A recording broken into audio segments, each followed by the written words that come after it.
Hi, I'm Bill Kristol. Welcome to Conversations. I'm very pleased to be joined again today by Steve Rosen, old friend, roommate, distinguished professor here at Harvard for quite a while now, right? Since 1990, yeah. Wow, almost 3 decades. Yeah. Winner, I believe, of all 3 major teaching prizes at Harvard, which is fantastic. Very Congratulations. proud of that. Thank you. That's well, you should be. And I think one of the courses you teach is called War and Politics. Yes. You've always taught that course, actually, Yes. and it's a popular course.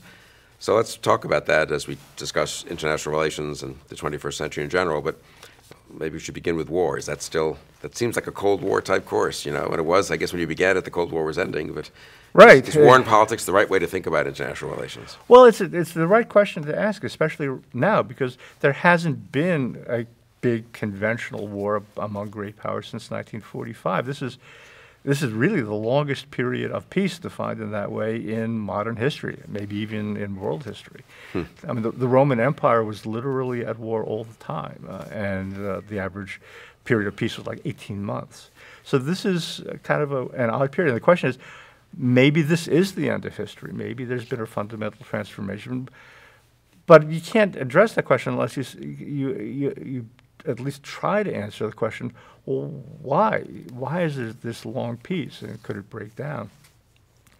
And I've actually been working on it because I think people have an idea about what the reasons might be, and it might be right, but might need to be adjusted.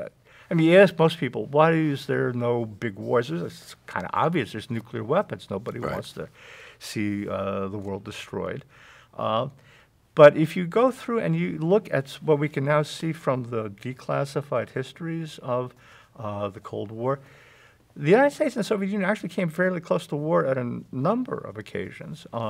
And the peace was kept by the United States taking actions to demonstrate to the Soviet Union in real time that if things got out of hand and moved up to war, the war would go very, very badly for the Soviet Union.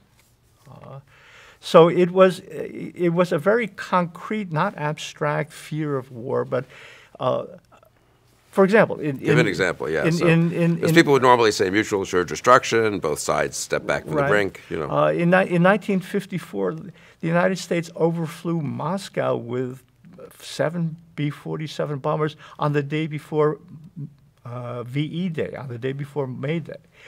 You wanted to demonstrate to the Soviet Union that the Soviet Union could not defend itself. If there was a war, it would be desperate. And the Soviet Union did not have the ability to respond in kind. In 1972, this has just come out, so it's kind of interesting.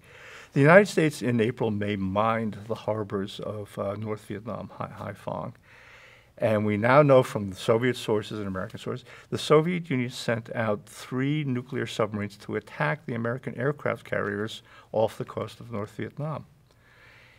And we detected that. An American submarine commander out in the Pacific detected it, trailed those submarines, sent messages back to Washington, and the United States mobilized every available attack submarine into the Pacific to send them to the Gulf of Haiphong. And Henry Kissinger and Nixon were in Moscow. And Kissinger was able to go to Brezhnev and show him a map. He says, here are our aircraft carriers. Here are your submarines. Here are the 28 American nuclear submarines that we've mobilized to surround your submarines. If you move a muscle, we'll sink them. These were very concrete demonstrations. And the Soviets backed off? And the Soviets moved the submarines. We could track them. That 72 is also the time when there was that big offensive that came down from North Vietnam into South Vietnam. And Nixon wanted to do something to show the Soviets that you can't do this. And he could have done a number of things, but he chose to mobilize hundreds of B-52 bombers. And he said, I want the Russians to see what I can do to a country if I get angry. And he called a nuclear alert. In other words, deterrence was a matter of very active management by the United States to send very observable, concrete, militarily meaningful indicators to the Soviet Union. If you start a war, it's not going to be mutual destruction. You're not going to be able to do all the things you think you need to do in a war. And that breaks down in the 1970s. The Soviet Union has spent a fantastic amount of money on its military career, builds it up, and they reach a point where they in fact do think that they've reached parity with the United States. There is this moment where, okay. And that's the time at which the Soviet Union appears most dangerous to us. You and I remember the 1970s, at the end of the Vietnam War, the Soviets invade Afghanistan, they're very aggressive in Africa.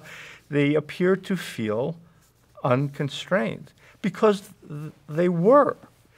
The situations had changed. And it's Ronald Reagan, well, actually Jimmy Carter at the end of his administration, and then Ronald Reagan, which is, this is a world which has become much more dangerous. Parity is, in fact, something which the Soviets feel enables them to take more aggressive actions elsewhere. We need a strategy. This is actually the Carter administration, a strategy which shows to the Soviet Union, if you launch a war, what you think is most important is going to fail. What you think is most vulnerable is going to be attacked. And this is not a Reagan crazy right-wing thing. This is Jimmy Carter. It's called the countervailing strategy. What do you care about, Soviet Union, most? You care about yourself. Yeah. Regime preservation. They built these underground bunkers at the cost of trillions of rubles, and they built special subway systems to get the leadership out there. But the critical factor was you had to detect American missiles coming across and have enough time to get to the bunkers. So the United States actually put in place a number of programs which could attack the Soviets before they could move the leadership to the bunkers. The Pershing II was one of them. Some of the American submarine missiles were others. And we now know from the espionage that we conducted during the Cold War, which is now released, they noticed and they were very, very worried and afraid.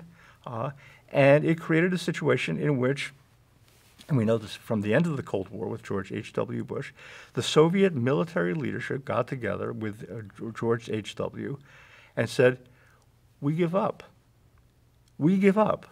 We had you Americans penetrated. We had spies. We knew everything you were doing, and we still couldn't beat you.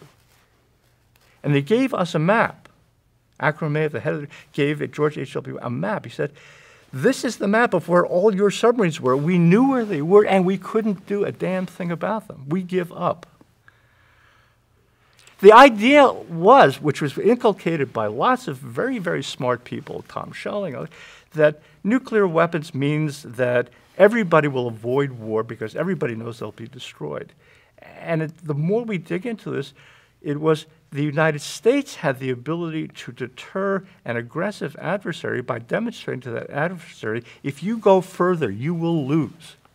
And when that ability to make that kind of threat credible was lost, the international environment got more dangerous. And the reason why this is pertinent now is clearly the Chinese are trying, and the Russians are trying to get to this, again, back to this position where it's safe for us, the Chinese and the Russians, to do dangerous things because you Americans think that we'll all die if we escalate.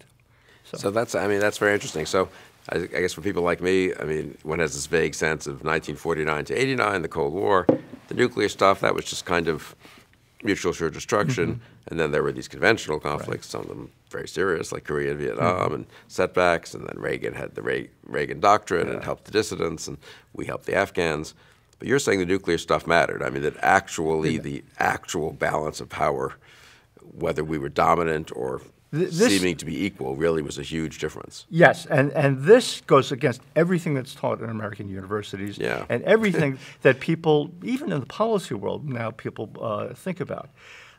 The Cold War was not this uniform monolithic period with mutual, as soon as you get bombs, everybody knows we can all get blown up. In the 1950s, the United States had very clear and demonstrated nuclear superiority, which we utilized in the Cuban Missile Crisis in very dramatic ways. And that was preserved until the late 60s. And then, as I said, there was this shift, at which point the Soviets got more aggressive. And we had to re-gear and retool to build that up. And the reason why it's not better understood is a lot of the efforts to get this kind of credible superiority were of necessity very highly classified. And they were very operational. And for various reasons, the American government, American military is not releasing this information, but we can see that it was the case. It's also a success story. We all kind of know that the Soviet Union was good at spying on the United States. It's a totalitarian state. That's what they do. They spy. It turns out that we worked extremely hard to understand what was going on in the Soviet Union. And some very heroic people within the Soviet system gave us information which was critical to understanding what their weak points are, how to attack them, what their vulnerabilities were. And in the period after the fall of the Berlin Wall and the what we thought was the end of history, we lost that seriousness, that the peace is kept by the active management of your forces, the active effort to achieve the kinds of capability which the adversary sees as thwarting his abilities. And we were relaxed. So people would say that let's say in this 70-year period, 1945 to 2015, let's just say, of more or less peace, or certainly great power peace. The first 40 years is the Cold War. You've discussed that. I suppose what most people would say is for the next 30 years, we had overwhelming dominance. We did intervene in Europe to establish the principle that, no wars in Europe. Right. And with Milosevic, after 9/11, we did enough in the Middle East to make clear that we weren't going to be easygoing about terror threats, or certainly about terror threats combined with weapons of mass destruction. So we did, in fact, appreciate, people might say, the importance of our power and in keeping that peace. People saw the benefits of having that kind of power, but the assumption was we had that kind of superiority as a matter of natural right. Because we are the U.S. Because it was called democratic triumphalism, which our system is so much better than the other system. Just by virtue of who we are and what we do, we will be superior. And that was not the case. It was also the case that the Russians were in a period of collapse and decay, and that was something which made the world less dangerous because of them, although in some ways they were more dangerous because of that. The Chinese were interesting because they very deliberately, again, we now know this from good academic scholarship as well as policy studies, they wanted to encourage us to think that we were safe, they were not a threat. Deng Xiaoping's famous 24-character strategy, hide capabilities and bide your time. We now know, from further research, don't do anything that leads the Americans to reactivate that massive effort which they had at the end of the Cold War, which the Chinese saw defeated the Soviet Union. How do we make sure the Americans can't do to us, the Chinese, what they did to the Soviets? And what was different about the Chinese, and fascinating in many ways, was that they were even more than the Soviets masters of the art of information warfare and intelligence management. How do we make the other side think what we want them to think in ways that are favorable to us? Again, for example, deception. Deception has always been a major part of Chinese strategy and was for the Chinese in the 1960s and 1970s. Chinese started to build nuclear weapons. The CIA says, don't worry, this is 1967, 68. Chinese start to build nuclear ballistic missiles. We'll know about it. We'll know about it 5 years before they put them in the field. We'll tell you where they are and how to deal with them. In 1973, they published, again, this is all declassified, they published another estimate. We're sorry.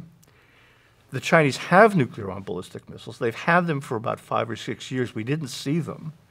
We didn't see them because they built them in these caves, which didn't have all the usual characteristics we associate with missiles. And so we don't know where they are now in many cases.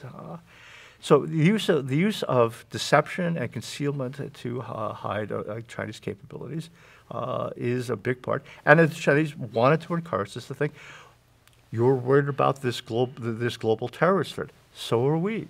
You're worried about global warming. So are we. And they enjoyed what they saw as our preoccupation in the Middle East. They called it the period of strategic opportunity, which they thought began after September 11th, 2001. They thought it would last for about 20 years. The United States would be busy managing the problems of instability and chaos in the poor areas of the world. And we'll encourage the Americans to think about that, because as long as they're worried about that, they're not worried about us.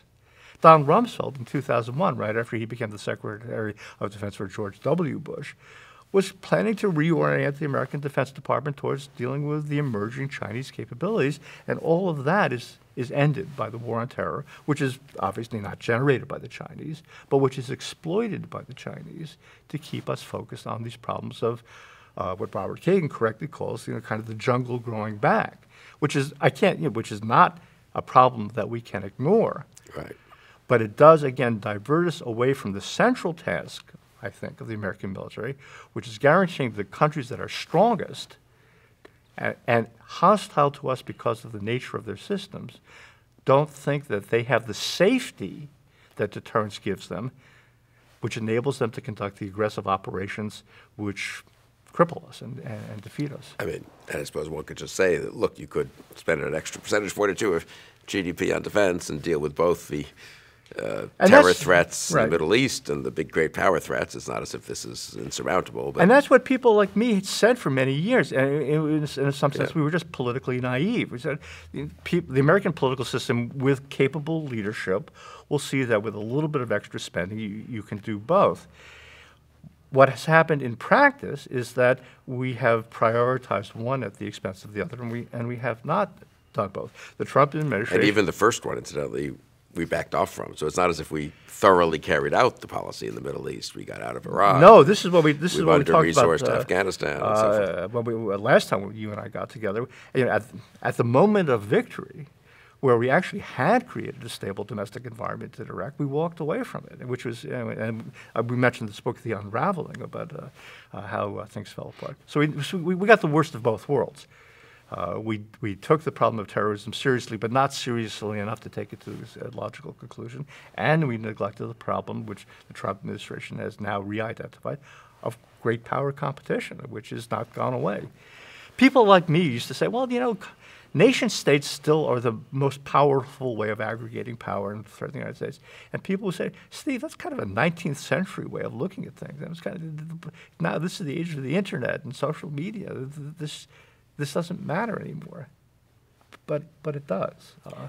Well, so as we speak at the end of, I guess, after Thanksgiving in 2018, I mean, we're now at 73 years with no great power war, and for all the annoyances of Putin doing things in Ukraine and Chinese building little islands, I guess one could say, I mean, isn't this alarmist? Or, I mean, why can't we have another 10, 20, 30, 40 years of the let's say, the post-1945 situation, or maybe better to say the post-1991 situation of us dealing with threats and not being asleep at the switch and so forth. But are we really in some new moment, or why can't this continue? I mean, the way things are going now are not favorable to the United States, and I don't think it's alarmist to say so. What is the nature of the situation? Because the United States doesn't have this kind of military superiority, which we enjoyed for a number of periods, the adversaries feel that they can make incremental gains against us because we won't escalate. And do you think we won't escalate because we don't have the superiority, or we don't have the mindset of being willing to do things with our superiority? In large part, it's because we won't escalate because we think it's dangerous. People will say, well, we don't like what the Chinese are doing in the South China Sea. We don't like what they're doing in elsewhere. But you don't want to fight World War III, do you?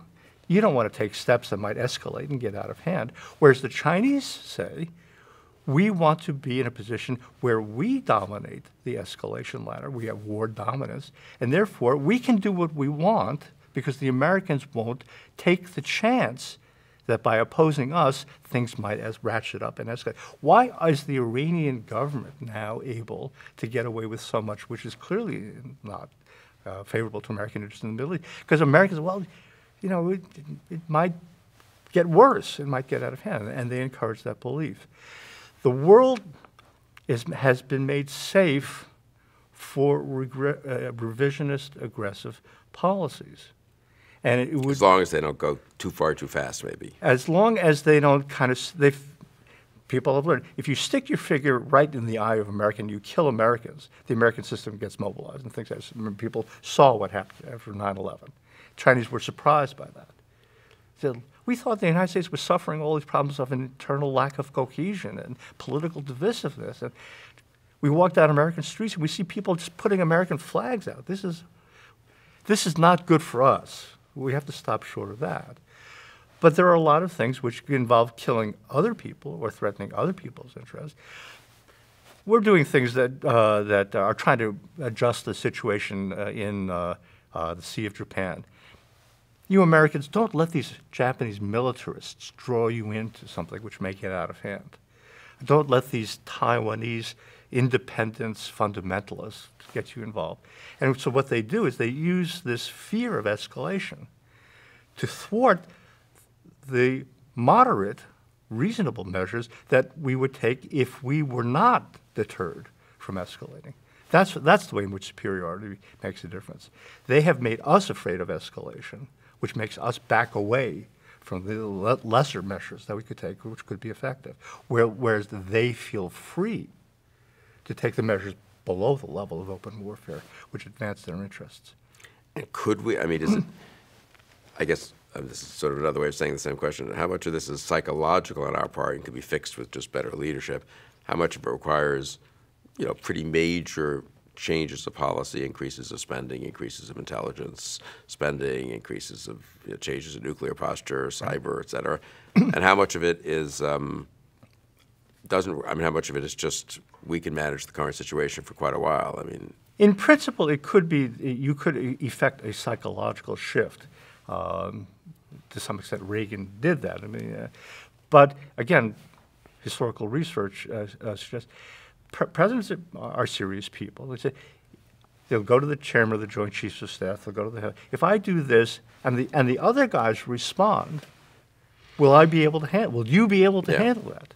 And they pay attention to the edge. And in the past, again, we said if they do this, we can do that to them, and they know it. So the material capability, the physical capability to match and overmatch the military capabilities of the military was part of the internal discussion, which was okay.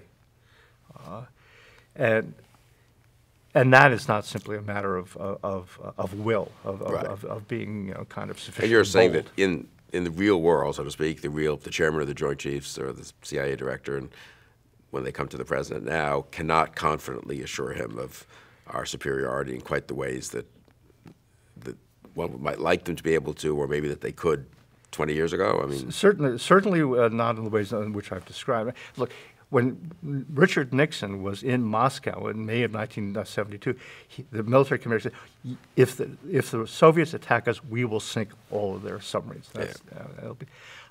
Now there is uncertainty and doubt because of the decline in American capabilities, which is a result of spending a lot of money on the war on terrorism, which was necessary, but necessarily diverted money away from other kinds of things. We have these studies which have come up, headed by Eric Edelman and some of our other friends, saying, no, we don't have confidence that if there is a confrontation which does lead to an engagement with our two major adversaries, that we will be able to prevail. And I suppose the flip side, though, would be to say, well, but welcome to the modern world. We're not as much bigger an economy than China as we once were. I think we're about to hit the same number, actually, in terms of not per capita, but in total GDP. And we got these other adversaries, and this is the world we're going to have to live in. Much more parity, much more multipolar. We're not going to be able to solve the problem by means of economic dominance and superiority. We didn't understand how much economic superiority we had relative to the Soviet Union, but we did. Now, clearly, it's multipolar. China's roughly comparable in size to the United States. What does that mean? There's two possible answers. One is get used to it. Right. The United States is going to have to accept a lot of things which previously seemed just unacceptable. Or, the other response, be more skillful in the use of the capabilities which your economic power does give you. What does that mean? Instead of simply being bigger and stronger than the adversary, you need to be more aware of his vulnerabilities and his sensitivities to make use of them so that the military force and capabilities that you have gets the most amount of leverage. We knew that the Soviets, we talked about this before, the Soviet leadership was most sensitive to and cared most about protecting the Soviet Communist Party leadership. Okay. The Chinese Communist Party leadership is similarly worried, but they're not afraid as much of a military attack on them. They're afraid of domestic loss of control. Look, if you want to know what people are worried about, look at what they spend their money on. If you're afraid of burglars, you buy a burglar alarm. What are the Chinese spending their money on? We know from Chinese figures. They're spending on the People's Armed Police, the Internal Security Force, is about as big as they're spending on the regular military. This whole great firewall of China, this whole massive effort to control the internet, this effort to use modern information technology not to disseminate information, empower individuals, but to make people think what you want them to think and to monitor their behavior so that you can isolate and suppress them. That's because this is a regime which is fundamentally afraid of its own people and is fundamentally hostile to them. If you want to act on their fears so that you can say to them, what you fear most will occur if you push us in ways that we don't want to be pushed, that is what you go after. And people say, well, so you're after regime change again. Isn't that dangerous? And the response to that is, they think we're engaged in the process of regime change right now anyway. They have published party documents. Your so-called non-government organizations, your so-called interest in human rights, this is all part of your effort to bring us down. We know, we're not stupid. Right. So it's not as if you're going to make them think you're doing things that you're not doing now. They already think that. The question is, are you going to be able to act in ways which constrain them from doing the things that you least want to see happen, both externally and internally? Do you want to see the Chinese put 1 million people in concentration camps in Xinjiang, which is what they're doing right now? Yeah. So that may lead you in non-military areas as well as military areas. If the Chinese are worried about losing control of information flows within China, you know, there are very smart people in the United States who could go to work making sure that the great firewall of China doesn't function. Yeah. The Chinese are worried about the safety of their own leadership. In the 1960s and 1970s, they spent half of the state investment budget building a set of underground bunkers in Sichuan province which could survive a nuclear attack. It crippled the Chinese economy. The Chinese people were desperately poor. They were spending half of the investment budget building underground missile factories. They do worry about this. Okay. If you do things we don't like, you're going to have to do more of that. And I suppose those things, as with the Soviet Union, if you put more and more pressure on, you could get some version or other of regime change, either gradual or sudden or whatever. You know. There's this interesting farce going on in the academic world right now, which is, well, the Soviet Union collapsed because it had a bad economic system and it was going to fall apart. Anyway, the military buildup under Carter and Reagan had nothing to do with that. Whereas we have the direct testimony of the senior military leaders of the Soviet Union, we give up. We just can't keep up. This Star Wars stuff is breaking our backs. We don't have kids growing up with computers. We don't have people who are generating the innovations in IT. We can't keep up. We need a truce. And in the case of the Chinese, we say, look, we don't want to bring you down. We don't want to fight war. But we don't want you reaching into the United States to affect our electoral policy. We don't want you using our money to corrupt our system, which is what you're doing now. We don't want you harassing, threatening, and kidnapping Chinese Americans. Yeah. That's the thing. We say, okay, we'll live and let live. You know, people have different systems. We learned our lesson from the Middle East. We can't impose American values on that. In the environment, in the world as it is now, you can't disentangle yourself from other countries. The Chinese see our efforts in the United States to spread information about Tibet as directly threatening the regime in China. And so they reach into the United States to suppress the publication of academic articles on subjects that they don't want. They give money to centers, academic centers, so that when the time comes, we would rather you can't adopt a strategy of live and let live. Do you regard the takeover, the concentration of power by Xi Jinping, as also a big moment in the sense of a movement away from collective authority, which presumably is a little more cautious and conservative with a little C. I'm not a Chinese language speaker. I don't read the text. I'm not a full-time student of it. But I noticed that there's a debate now going on. There's one group of people saying Xi Jinping is different from Hu Jintao, Jiang Zemin, in the way that you described. Maybe he's more bold and forceful, but he's also more autocratic.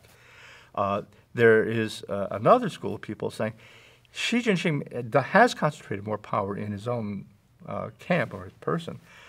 The policies he is pursuing are not demonstrably different from the policies that followed before. What does that mean? What about the hyper-nationalism that now everybody sees in China? When did that begin? It began with Deng Xiaoping after the Tiananmen uprising. He said, we have a problem. Our young people now are not politically indoctrinated sufficiently as to prevent them from thinking that it's a good idea to build something that looks like the American Statue of Liberty. This has to stop.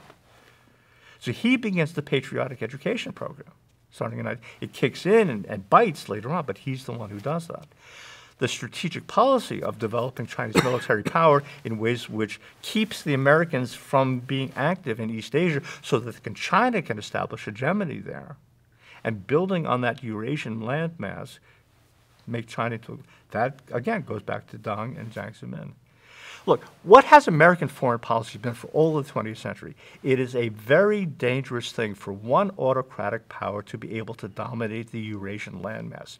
That was why we opposed Wilhelmine Germany. That was why we said we opposed Nazi Germany. And that was the foundation of the Cold War towards cannon containment strategy. Can't have the Soviet Union control Germany and Japan because, too much power in autocratic hands. What is the objective of the Chinese One Belt, One Road project? It is to integrate the Eurasian economy in a framework which is dominated in information and logistical terms by the Chinese. It's not just to be a regional powerhouse. The railroads that they're building terminate in West Europe.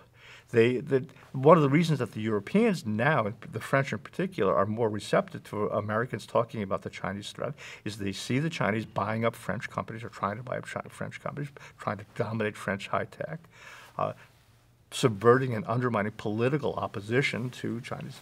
So it is focused on first in East Asia, Southeast Asia, most proximate, most easily accessed, but then building outwards through the southern and northern tiers into Central Europe and then into West Europe.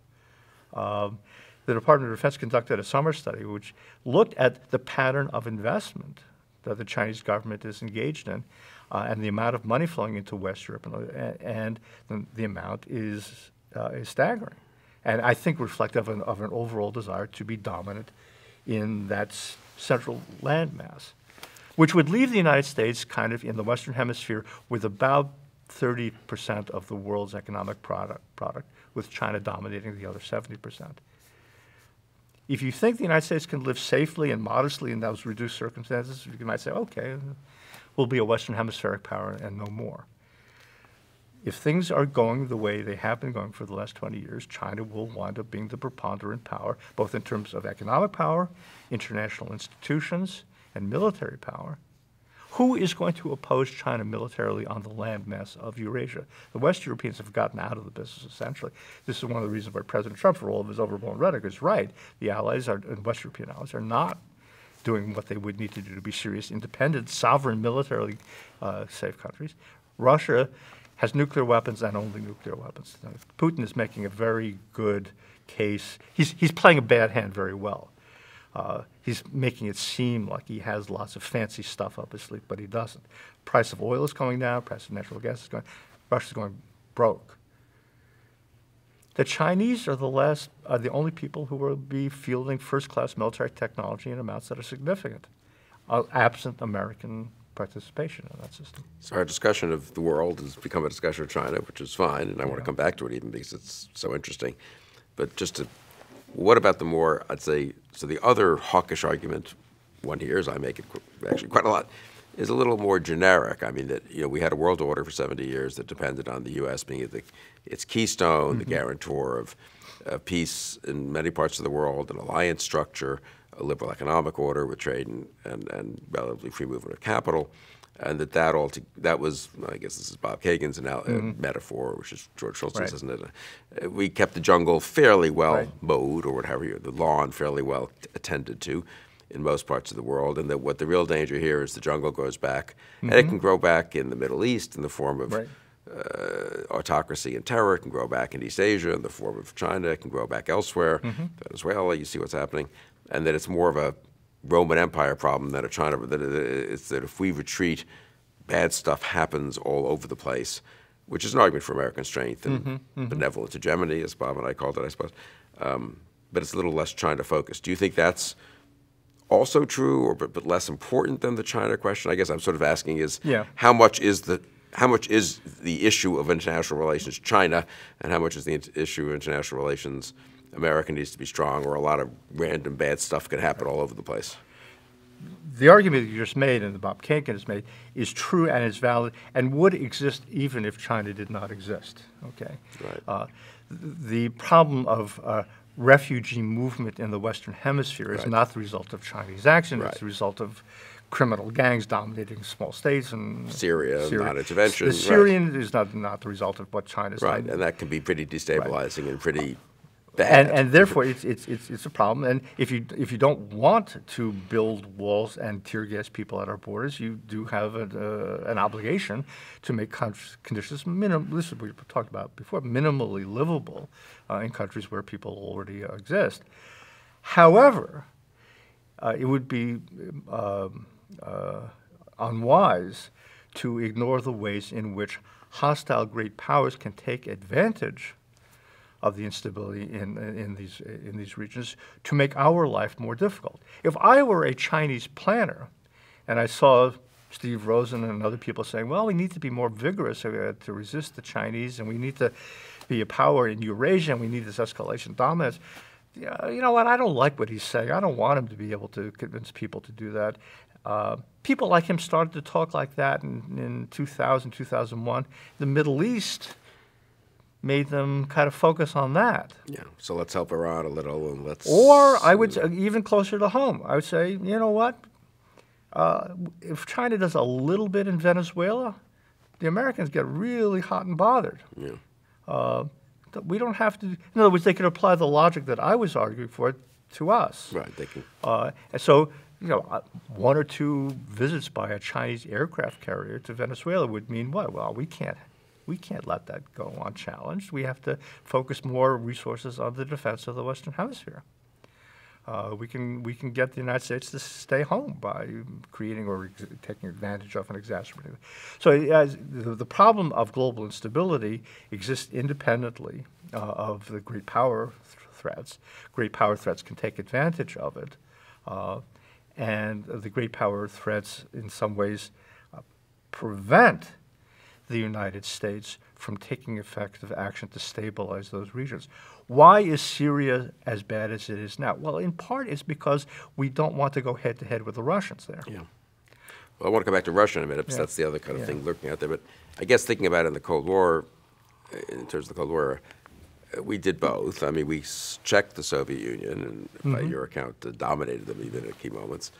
And we had some general sense that we should prevent the world from falling apart. And we dealt with that through various diplomatic and economic ways, but also we had military interventions elsewhere, and not only focused on Soviets and Soviet proxies, though mostly, I guess. Mostly. But we did have a general sense of, you know, let's foster a liberal world order, and let's help democracy in East Asia, even if it didn't help particularly against the Soviet Union one way or the other, I suppose. I suppose it was Soviet-focused, now that I think about it. It really was, yeah.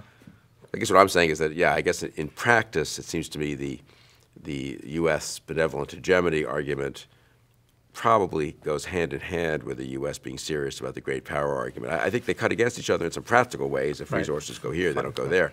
But I suspect in terms of political psychology and how the country thinks of itself, they go together more than against each other. Yes. As a I can't imagine the U.S. being real tough on China and we don't care at all about the rest of the world. That seems a little unlikely somehow, you know. Right. And it's also the case that it's difficult to do the...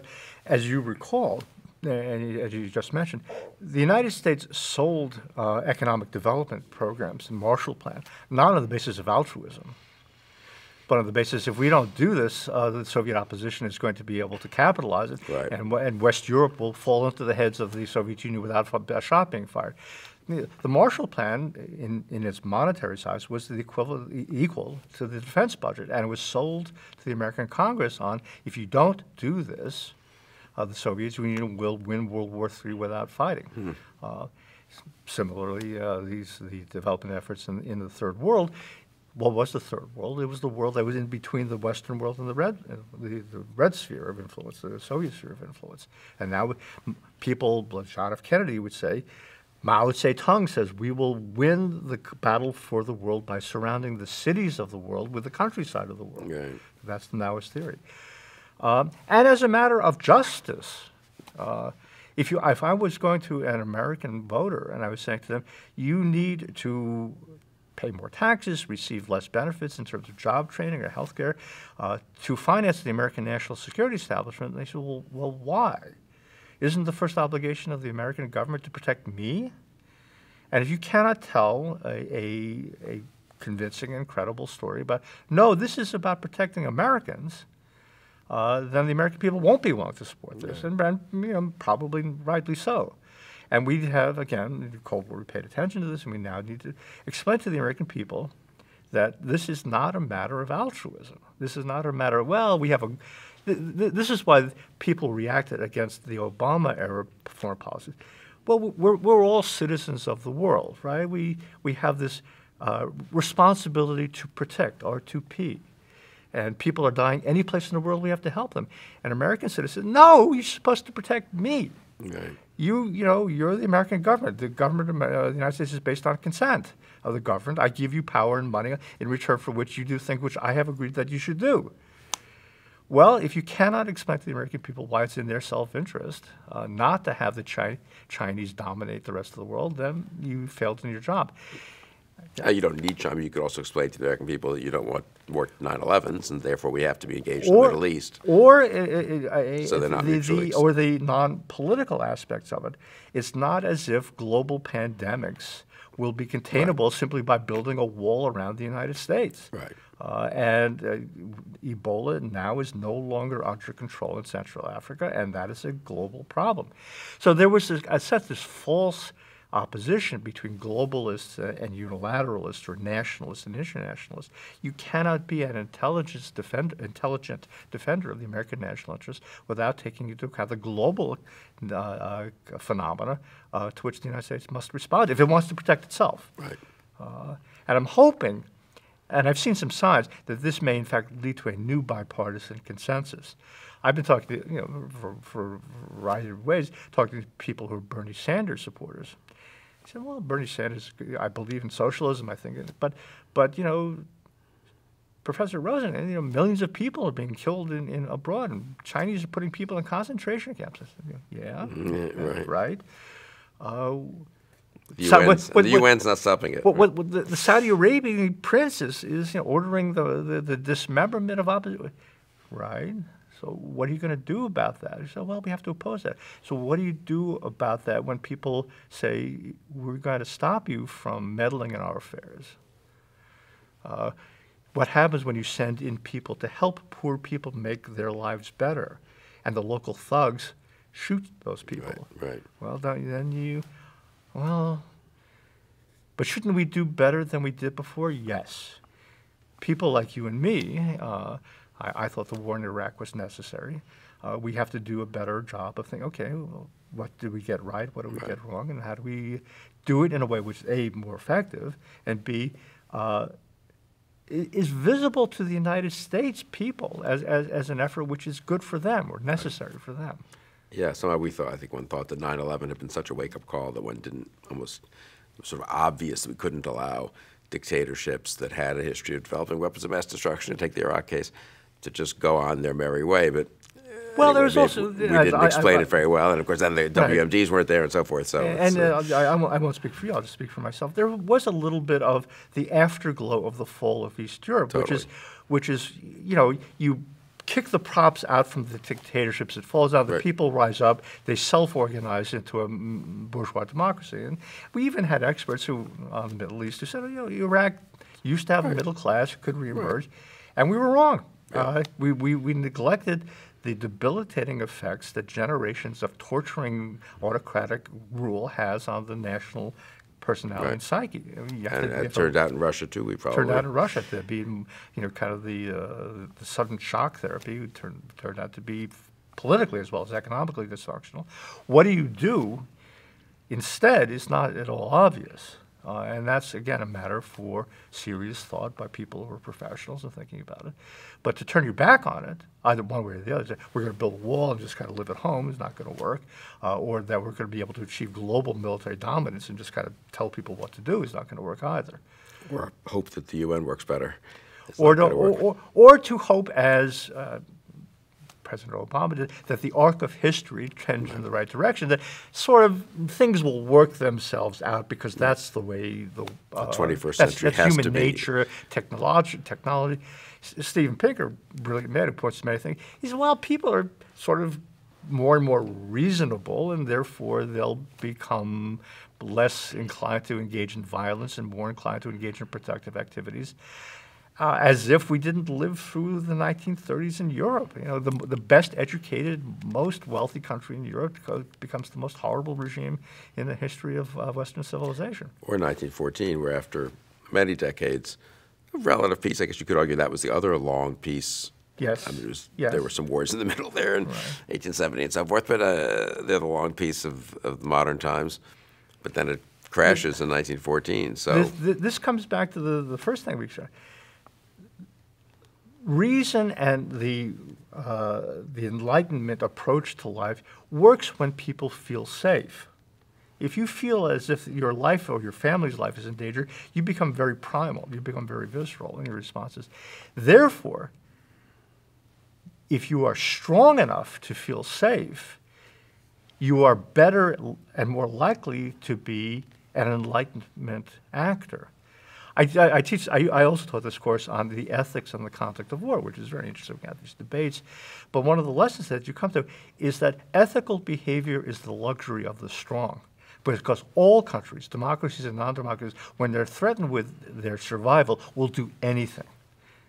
Will do anything. They'll carpet bomb cities. The United States was willing to engage in gas warfare for the invasion of Japan because we just... Ethical behavior, restrained, moderate behavior, is the luxury of the stronger. So the kind of strength that we were talking about at the beginning gives us the luxury of acting in more restrained, moderate ways such that we can allow the arc of history to unfold. It only unfolds under the umbrella of national strength. Maybe someday there'll be an international institution which produces that. That doesn't exist now. The hostility to nationalism that existed before the Trump administration was nationalism is evil. Preference of your own to that of others is evil. Ignoring the fact that nationalism also is the engine that generates the power which permits countries to be benevolent if they are so inclined. Not all countries are so inclined. We are. President Obama kind of smiled indulgently, said, well, yes, of course, Americans think they're exceptional. Everybody thinks they're exceptional. No, we are unique in our combination of massive power and benevolence. Yeah, or at least enlightened self-interest, presumably. Right. I mean, look around. And maybe that was a result of the American continental security in the Western Hemisphere. Maybe it's the result of the founders and the low ratio of people to space. And I don't know. But just empirically, look at it. Is there any other case of a nation amassing as much power as the United States did, and using it not perfectly, not always in enlightened ways, not always in ways that were not self-interested, but on the whole, beneficial to other people as well as to ourselves. I want to come back and say going forward, how do we can't amass that kind of power again. That was a bit of maybe a phenomenon of post-World War II and China not yet being part of the international system, you could almost say. But just to footnote on Putin, since he's so much in the news these days, and you think ultimately that's, I mean, I don't know what the right way to say it is, not a threat like the Chinese threat, obviously, or not a competitor like the Chinese competitor. I suppose the question is, can a failing state that has nuclear weapons and a ruthless guy running it still cause a lot of damage and destruction? I mean, right? I mean, it's certainly causing a lot of headaches. But I think, as I said, my assessment is, and I'd be happy to be shown to be incorrect, he has a very weak hand, militarily, economically, and institutionally in terms of political institutions at home. I think what he thinks about every morning when he wakes up is which one of the oligarchs is going to try and knock him off. And will one of the oligarchs be able to put together a domestic coalition which says, this guy's costing us money and he's making our lives difficult, and maybe somebody should put something in his coffee.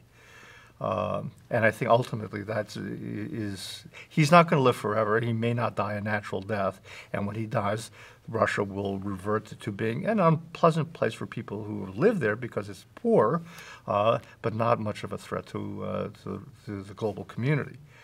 Whereas China has been chugging along now for 2 generations, and it has a well-educated, talented populace, and it's mobilized, and it's going to continue to generate wealth. And on the same sort of line as the question about Putin, what about Iran v. Saudi Arabia, India v. Pakistan? I mean, how much at risk are we of a sort of just chaos leading to massive destruction and loss of lives, and ultimately spilling over into things we care a lot about? Well, we care about them too, but I mean, as opposed to sort of, as we could be in a great power competition with China, and that's very dangerous for a lot of reasons. We can also just, it's not North Korea, which is a pathetic little power, could also conceivably develop nuclear ballistic missiles with nuclear capability, and the millions of people who got killed by that it doesn't count less because it's not done by a great power, because it's done by a rogue small power, or by proliferation from Pakistan, or by the spillover of an Iran-Saudi conflict, or whatever, right? 2 separate categories of problems, both of which are important that you just mentioned. One is these rogue despotic systems may still be able to do a great deal of damage if they acquire weapons of mass destruction. Should we worry about that? Yes. So the efforts, ongoing efforts to engage in counter-proliferation should be sustained and reinforced. I think the Obama administration thought, we don't have much leverage. We have to allow the Iranian program to continue. Maybe it'll gradually ameliorate, the system will ameliorate. I don't think that was the correct approach. I think you do need to maintain in being the military capabilities to neutralize that nuclear infrastructure as effectively as possible. That will also be a very powerful aid to your negotiations and your diplomacy. I think now we can objectively say the Obama administration underestimated the efficacy of unilateral U.S. economic sanctions on the government of Iran. That, coupled with the declining price of oil, which is the result of fracking, the Iranian government is, on many accounts, very, very fragile right now. It doesn't have nuclear weapons, as far as I know. Therefore, the dominant threat is a second category, which is what do you do about the chaos, which may follow the dissolution of those political systems. And to that, I think we don't have the answer, but it will have to be something like a multinational peacekeeping consortium, which we have not even yet begun to explore. Trump administration has done some good things. One of the things that's conspicuously neglected is building the political basis. If there is chaos in the Middle East, Europeans will be affected by it more than us. You don't want a replay of the Syrian outflow. What are you going to do to help stabilize that region to make it livable? With regard to North Korea, we're not home yet, and our main problem there is the Japanese are coming to us and say, you Americans, you seem to be kind of happy that the North Koreans have stopped building missiles that can reach the United States. They still got a lot of missiles that can reach us, and they have nuclear weapons, and if you don't take care of that, we're going to be in the soup. So what are you going to do about it? And I think we need to, focus on that, and I hope we are. But the problems of the jungle, as we talked about before, exist whether or not there are these great power issues. And because the United States doesn't have the surplus capacity to build peace and prosperity around the world, we will have to engage and involve our partners. To the credit of the Japanese, the Abe government has already said, we need our own OBOR. We need a Japanese OBOR to reach out to Southeast Asia, other places. If we don't want, those countries want railroads. They want airports. They need them. They should have them. If we don't want the Chinese to finance them, somebody else has got to do it. Well, Japan's a rich country, and the United States is a rich country. Maybe we should talk about that. And I think that's an excellent thing to talk about. Germany, countries of West Europe, you don't want Middle Easterns coming in. All right.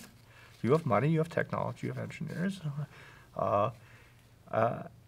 Again, easy to say, hard to do, right. and it'll take a generation of institutional building.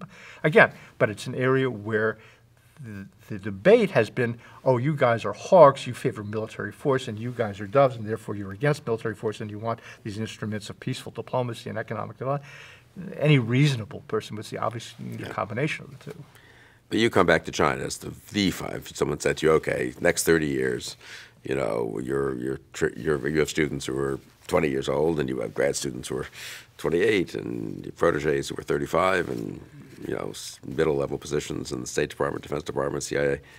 I mean, what should they be? That's what they've got to fundamentally think through in your view, the great power competition. As in the past, it's the combination of a hostile political regime system with concentrated power, which creates the need for American focus. And the Chinese is the actor that does that. And when you think about the focus we had on the Soviet Union, which combined military, pretty massive military buildup, though sporadic, I guess you could say, with with intervening periods of lull and non-buildup, and massive public diplomacy and spying and information operations and all that. Right. We're not even close to thinking about it in the same way. Is that true? I mean, I don't know. We of course, we weren't thinking about it in that way, I guess, in 1946, 47, before we got sort of a wake-up call there. And, right. But there was a wake-up call with Soviet nuclear weapons and the Korean War. And by the 1950s, we were pretty active. There was a demographic difference. You had a generation of people coming out of World War II in 1945, 1950, who understood the reality of just what a hostile tyrannical government could do. Nazi Germany was right there in their faces, and they knew about building organizations to deal with it, because World War II really is the place of birth of the intelligence organizations which we utilized in the Cold War, the military infrastructure. We're not coming out of World War II now. We're coming out of the global war on terror and the long peace. So a lot of our institutions are not as strong as they were in 1945. And we don't have a sense of urgency about and strengthening them or recreating them or doing what Truman did in so many ways. And to come back to our world, my world, at least the university world, you go to any reasonable student, undergraduate, taking any course on international relations in an American university. The lesson is the Cold War was the result of political paranoia, led to foreign policies which were counterproductive, led to wars which at best were stalemates or at worst disasters. We have nothing to learn from the Cold War, except to not do what we did then. Whereas kind of a subtext of what we've been talking about here, the Cold War was a success. I might say it has a more moderate view, which so you've characterized the sort of maybe left-wing dominant view in the universities. The more moderate view of what I would say characterizes a lot of decent people around Washington would be kind of, well, that was reasonable. We had to fight that. That was the Soviet Union, and that was a different war. But that's different. I mean, that was the 20th century. And as John Kerry and others like to say, this is the 21st century. Right. And basically, the nuclear stuff, that's not, I mean, we're not, it has to be, we have to worry a little about proliferation. But the kind of, I guess, all-in confrontation we have with the Soviet Union, that just can't happen somehow in the 21st century. Or we're not up to it, or we have to at least hope that it doesn't happen. I don't know quite what people, if you push them, whether they would say it can't happen or it shouldn't happen, and therefore, I don't know. But, I am struck that you don't even have to be that left-wing retrospectively on the Cold War to be very, what you and I think might regard as passive or fatalistic about our inability to really do what we did then, which is really what you're saying. I mean, I think your description of the opposing point of view is correct, which is that we just don't do that anymore, kind of thing. Right. Yes, it is observable, but I don't find it convincing. Right. Well, that's the problem. And if I don't find it convincing, perhaps by presenting it openly by presenting the opposing case openly, you can engage in discussion. I mean, at the end of the day, that's why I'm still in the business that I'm in, which is. Yeah, no. And so what practically, it sounds to me like you would, of course, you'd be for all kinds of things, and as you say, they're not mutually exclusive. And we're a wealthy country. We can afford to spend. We did spend during the Cold War 8, 9, 10% of GDP on defense, and as well as diplomacy and intelligence. And we're a lot wealthier now, and we're spending 4%. So,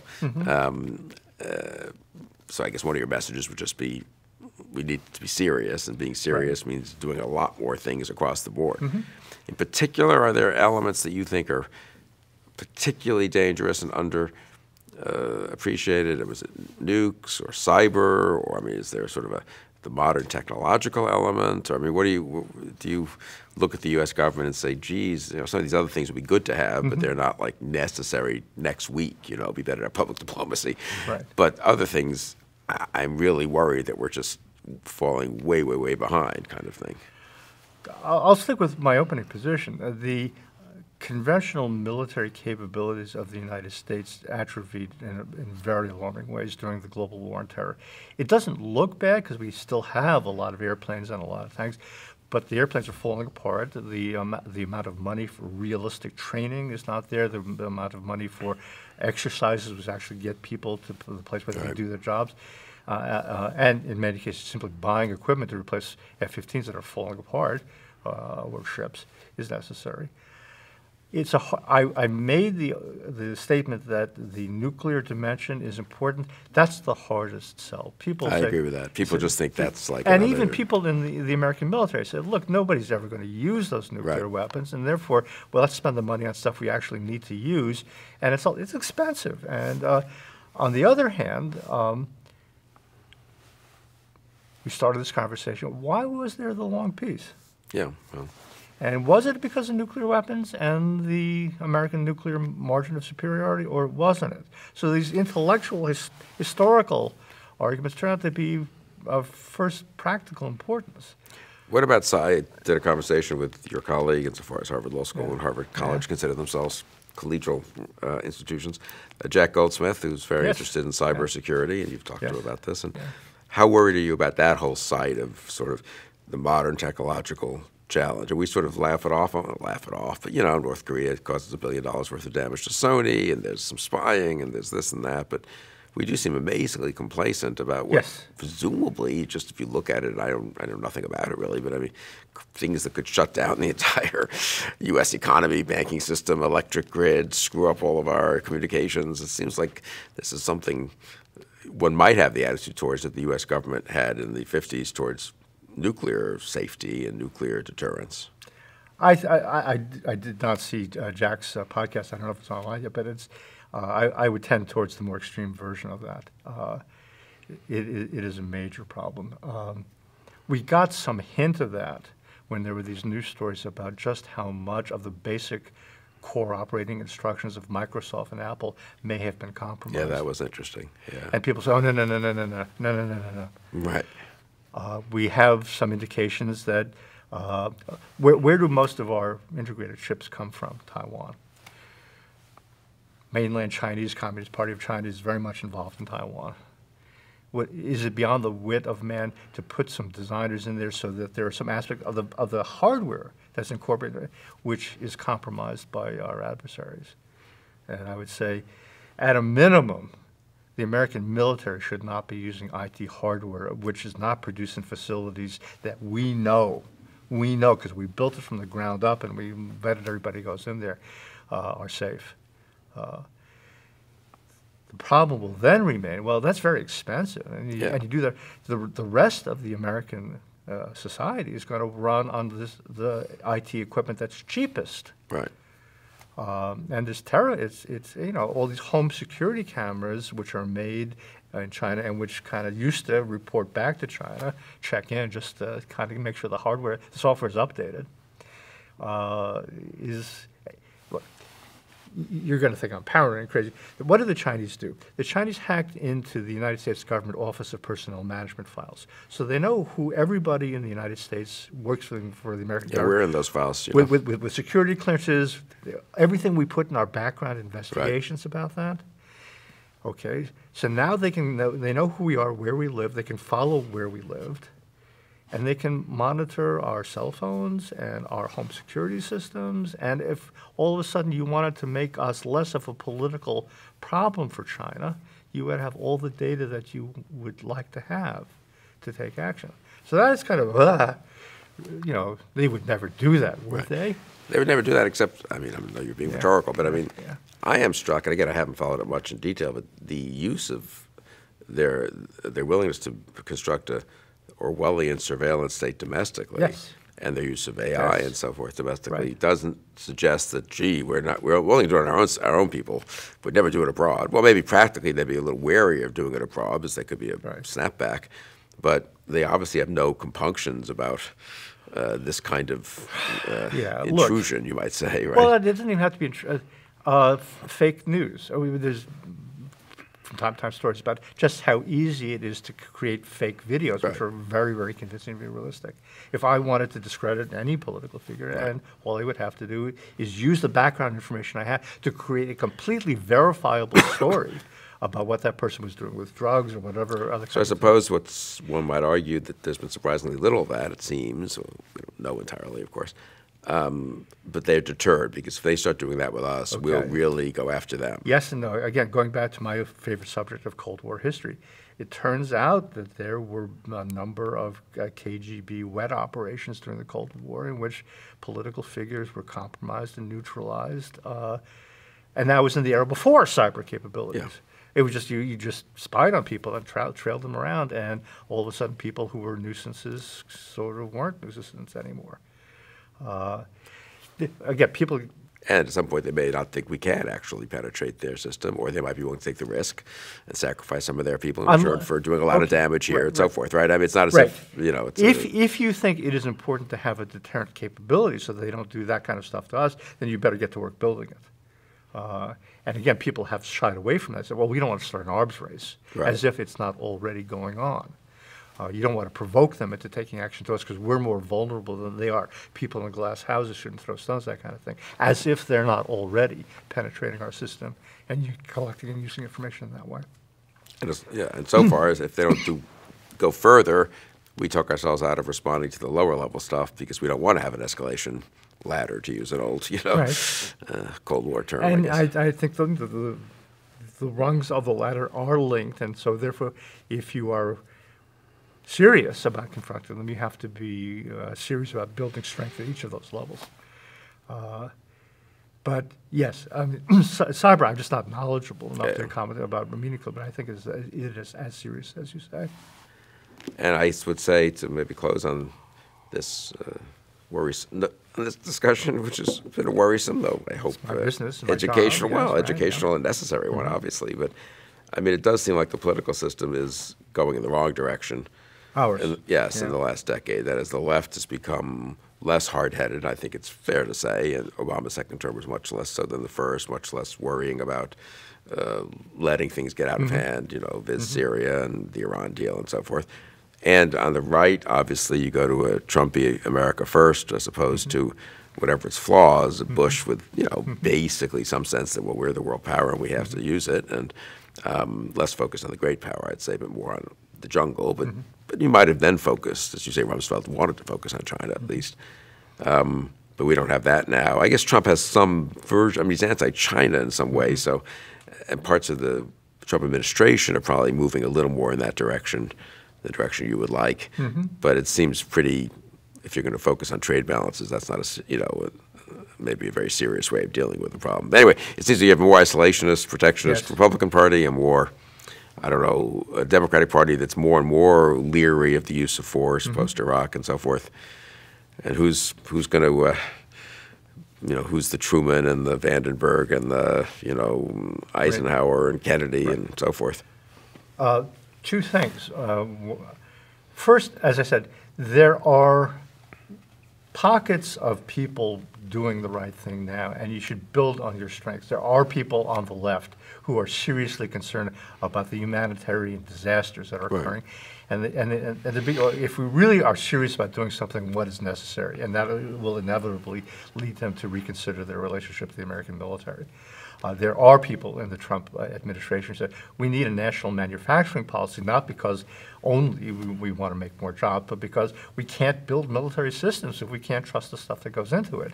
We can't be dependent on sources of supply which the other guys could turn off. We can't be confident that our tools of economic coercion will stay intact unless we build these financial networks and so forth. So start with what you've got, both on the left and the right, kind of a bottom-up approach. And the second approach, again, maybe because of the business I'm in, is teaching. I think our biggest ally is reality. Why do people have a different attitude towards China now? Well, because they look out the window and see what's going on. Why do people take seriously the problem of massive migration, refugee things, beyond the simple humanitarian impulse? Because they can see what happens to political systems when they get overwhelmed by masses of people for which you're not prepared to integrate. Reality, if we're doing our job, we're making arguments that are based on facts, and as more facts come in, our arguments should look better. Right. So we should build on. As for the next Truman or Reagan or whatever, that's more your line of work than mine. And I think, again, what you need to do, and I'm sure people are doing it, is to troll very broadly, which is you don't know where these guys are going to come from. Right, I agree with that. And you shouldn't count on the normal pipelines to generate it, because sometimes they will, but you never know. Abraham Lincoln, kind of was an oddball candidate. Right. And, programs like this do serve the function of making those kinds of people more broadly visible. Yeah. But the mug by reality side of it is both good news and bad news. I totally agree. If we're right, reality is this is the way the world works. People eventually can only deny and wish away things for so long. And the mug by reality line also implies you have to get mugged. And and the late 40s was such a mugging, I think it's fair to say, between Berlin and Korea and the H-bomb. And that's, you hate to sort of have to go through 9/11 was a version of that, you might say, and we did respond. But I regard learning from trauma as a failure of my professional obligations. My job is to keep us from getting beat up. On the other hand, if we do get beat up, our job is to learn as quickly as possible from that. Because you can get mugged and still go on to do stupid not be things. murdered, to put it simply in the metaphor. No, I very much agree with that. And I do think I'm struck, we'll just close on this, on the China question. I mean, on the one hand, the really facile 20-year ago economic liberalization will lead to political liberalization. It's all going to be wonderful, end of history. That does not, I don't think, obtain even in that's not even the conventional wisdom anymore. People are alarmed and spooked. If you're more liberal, maybe you're more alarmed by the kind of humanitarian side of what's happening with the Uyghurs and the Orwellian surveillance state. If you're more hard-headed, on national interest person on the right, you're alarmed by just the military buildup and the use of their willingness to use power to get their way. And the third world, well, can we still say the third world, whatever, in Africa and elsewhere, and Venezuela, as you say, even in this hemisphere, say nothing of their region. But people do have a pretty good capacity to put off the day of reckoning and not be serious. I mean, when you look at how little it would take in some ways, I mean, to really do what you and I probably think is necessary would take a fair amount of money, but also it's reorientation intellectually and psychologically almost, But to do a sort of medium amount actually doesn't take that much. I mean, that's what I'm struck by. We're not even doing anything. I mean, we have State Department, CIA, as far as I can. I mean, there are pockets of the government that are doing serious things, but overall, we are just chugging along in a pretty mindless way, I've got to say. I think we have a lot of work to do. I think the only realistic way of acting which doesn't give into despair is to say, I'm going to find these pockets, and I'm going to do everything I can to kind of reinforce and strengthen them. But also, again, be mindful of just how slow we were to learn in the past. The famous example people give, the law to renew conscription in the United States passes the House of Representatives by one vote in 1940, right on the eve of war. Well, and it wasn't the eve of war for us quite, because it was 18 months away. I mean, I always liked, if the Japanese had not made what was, I think, a mistake, really, of attacking us, it's not clear to me they had to do that for their own purposes in the Pacific, but I'm not an expert on that. It's not like we were about to enter the war in Europe. I mean, I'm not sure what happens then in Europe. I guess Britain survives. I mean, to their great credit, Right. the Battle of Britain, and maybe there's a standoff or something. But I mean, what does that start to look like? Again, that's right. But again, looking back, it was not left to chance. Churchill understood that his primary strategic obligation was to get the United States involved to help in the war against the Nazis. And he sets up an agency based in Rockefeller Center in New York City, the Bureau of Security Coordination, which is basically a clandestine effort to make sure that all the political levers at the disposal of the British are used to bring the Americans into the war. And there are many American supporters of this. But in other words, it was not, well, it's important for the United States to become involved, and maybe events will lead to it, maybe it won't. There was a very active campaign to generate that. And I think, we shouldn't be looking to get involved in wars that we don't need to get involved in, but we should be reaching out to build alliances so that people are empowered.